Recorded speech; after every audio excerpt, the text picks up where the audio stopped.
In another lifetime, you were Fredi. You wore her clothes and went to her photo shoots. Hell, you even had her skin. You had everything she did. But what could you claim you did differently? Fredi, short for Fredericka, came into the world on a chilly December morning. Her arrival marked by an unusual silence, as if the universe itself paused to welcome her. Her parents, Robert and Harriet, were folks of simple means, but rich in love and dreams for their children. Fredi, with her very pale skin, green eyes and light brown hair, stood out like a sore thumb in the 30s, not just in her family, but also in the wider community, the world. Growing up, Fredi's life was filled with the warmth of family and the vibrant culture of Savannah's African-American community. Her mother was Fredi's first glimpse into the world of the arts. Harriet's movements were poetry in motion, stirring a deep-seated passion in a young Fredi's heart. However, Fredi's mother passed away when she was just 11, leaving a void that no amount of time could fill. When my mother passed, unlike Fredi, I had no responsibility, no kids or husband, so I can imagine the mantle of responsibility that fell heavily on Fredi's shoulders as the eldest girl. Alongside her grandmother, she helped raise her siblings, her childhood slipping through her fingers right before her eyes. Yet within her, the ember of her mother's legacy glowed bright. Fredi's family eventually joined the Great Migration north, settling in the pulsating heart of Harlem, New York. It was here, amidst the renaissance of African-American culture, that Fredi's dreams began to take flight. At Julia Richmond High School, Fredi blossomed. The vibrant community of Harlem, with its artists, musicians and thinkers, fueled her aspirations. Subscribe below if you're enjoying the story. By 18, she found herself on Broadway.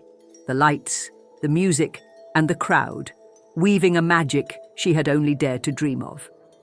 But it was her role in imitation of life that truly set her apart. Fredi portrayed the complexities of race and identity with such raw honesty that it left audiences breathless. Yet off stage, she grappled with the very dilemmas her characters faced. The industry's attempt to pigeonhole her based on her complexion, it was a battle she fought daily. Fredi Washington didn't want to be seen as white, no way. She fought hard against being treated unfairly in movies and theatres. Back in the 1930s, she got into the fight by joining boycotts and protests that her brother-in-law, Adam Clayton Powell Jr., who was married to her sister Isabel, put together. She helped start the Negro Actors Guild and worked with the Joint Actors Equity Theatre League Committee. Fredi also wrote about theatre stuff every week for Powell's paper, The People's Voice. In one of her articles from February 1944, she spoke up big time for the rights of black folks, not just in movies, but everywhere.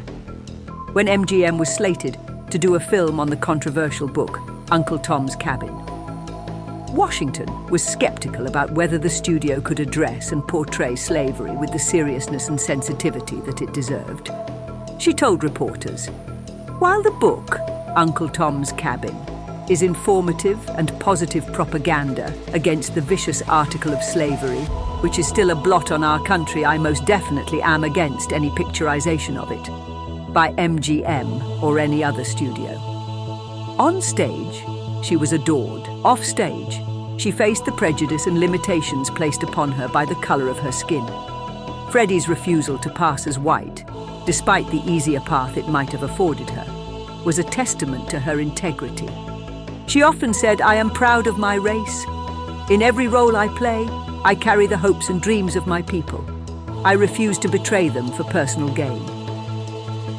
This stance cost her dearly in Hollywood, where roles for a woman of her talents were frustratingly limited. Yet it was this very integrity that endeared her to so many. As the years passed, Fredi's star in Hollywood dimmed, not for lack of talent, but because she dared to stand firm in her identity. She found solace in activism, using her voice to advocate for the rights and representation of African-American actors. She co-founded the Negro Actors Guild and was active in the Joint Actors Equity Theatre League Committee. Washington contributed a weekly column devoted to theatre news in Powell's newspaper, The People's Voice. In a February 1944 column, Washington clearly displayed her advocacy for African American civil rights, not only inside the entertainment industry, but outside of it as well. Her marriages, first to Lawrence Brown and later to Dr. Hugh Anthony Bell, were chapters of her life that brought joy and sorrow in equal measure. Yet through it all, Fredi remained unbreakable. Washington retired from her acting career following her marriage to Lawrence Brown, a trombonist in Ellington's orchestra, in July 1933. However, her retirement lasted less than a year when she appeared with Paul Robeson in Emperor Jones later that year. Washington divorced Brown in 1948 and married Hugh Anthony Bell, a Connecticut dentist, in 1952. After her marriage to Bell, she retired permanently from show business. She died of pneumonia following a stroke in Stamford, Connecticut, on June 28, 1994. So let's recap what you learned today. Her first film performance was with Duke Ellington in a musical short Black and Tan, 1929, as a dancer. In Hollywood, she was urged to pass for fully white by studio heads, who said they would make her a bigger star than Norma Shearer, Joan Crawford, Constance Bennett and Greta Garbo. Fredi refused. Her best-known role was as the original Piola in the controversial film Imitation of Life, 1934. She appeared with Paul Robeson in The Emperor Jones, 1933, and in a few other films with her skin darkened. Her best work was on the stage, notably in Mamba's Daughters, with Ethel Waters. Fredi never made it to the top like her contemporaries, Waters, Josephine Baker and Nina Mae McKinney, because she didn't look black enough.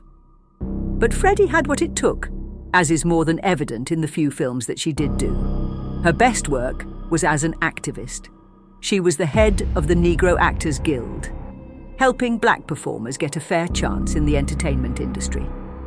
Hopefully, people who discover her work today will see her beauty and talent shine through and look beyond her skin color, unlike most people of her time.